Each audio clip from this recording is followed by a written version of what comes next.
Hello everyone! How are you today? I hope you're fine and doing well. Welcome to another fun and interesting learning episode in English 8. I am Teacher Marlene, your English teacher for today. We all have different opinions. We may not notice that we are carried away by the ideas of what we have read, watched, and heard. Our opinion, on the other hand, also affects one's thoughts, feelings, and actions, or vice versa. In other words, we inevitably become biased and choose what we want to believe and apply. On the other hand, not all biases are bad. The truth is, if used only in the right way, it will also be used for good. In the same way, it is very important to detect bias because it helps us identify the purpose of the article, movies, pictures, paintings, songs, speeches, etc. It will also strengthen our understanding of the relevance and importance of the ideas mentioned by the author or speaker, as well as the issues and assumptions or stance he/she presents. Let us observe the editor's view regarding rapid testing.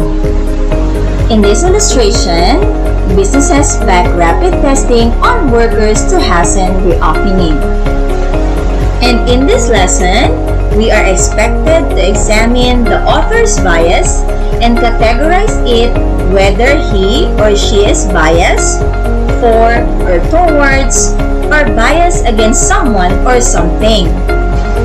This will also help us recognize the relevance of the author's biases or worth of ideas to our own stand based on the assumptions he presented in his or her work. Now, we are in Quarter 3, Week 1, and our most essential learning competency is to examine biases for or against made by the author. And our enabling competency, number 1, judging the relevance and worth of ideas presented in the material, and 2, determining the issue and stand presented in the material. Now, let's take a look and examine people's perspectives on things by doing Learning Task 1. Read the statements carefully. Identify whether the author or speaker is biased for or toward or biased against someone or something. Put a check mark on the statement indicating that the author is in favor of the message being conveyed and cross mark on the message or idea he or she is not in favor. Let's have number 1. The youth is the hope of our future. Jose Rizal. 2. With proper governance, life will improve for all. Benigno Aquino III. 3. A broken immigration system means broken families and broken lives.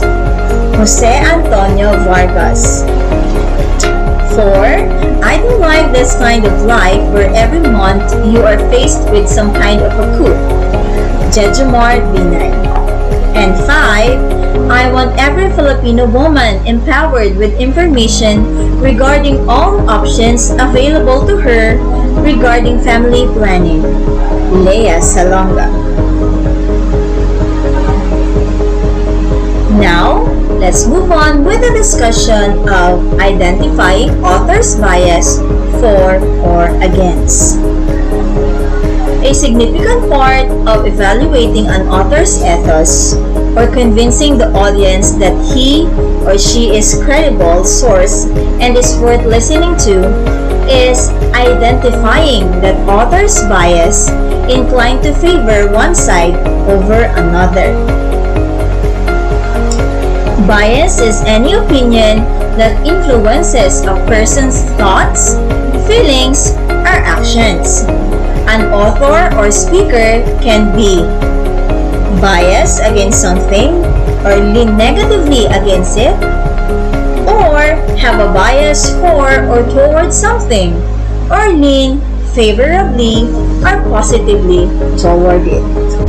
Let's take for example, men have sacrificed and crippled themselves physically and emotionally to feed, house, and protect women and children.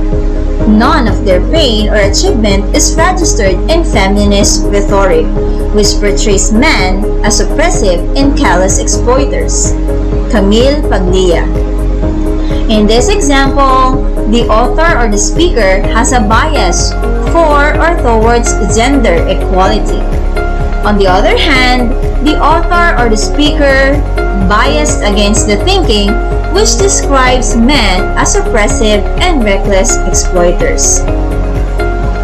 Now, let's take a look on how to determine what an author's bias is. Author's use of evidence. Does the author present more positive evidence for one side of an issue than the other? Thus, the author presents more negative evidence for one side of an issue than the other. Author's use of diction. Thus, the author uses words with negative connotation when referring to a part of an issue or a specific people. Thus, the author uses words with more positive connotation when referring to a part of an issue or specific people. Okay class, let's bear in mind that it is very important to detect bias because it helps us identify the purpose of the article, movies, pictures, paintings, songs, speeches, etc. It will also strengthen our understanding of the relevance and importance of the ideas mentioned by the author or speaker, as well as the issues and assumptions or stance he or she presents. Now, let's have your personal insights about the lesson using the prompts. I understand that. I realized that. I need to learn more about. So, that ends our lesson about identifying authors' biases for or against. Don't forget to like and subscribe to Lizabeth English TV. See you next time as we learn another English lesson. Bye!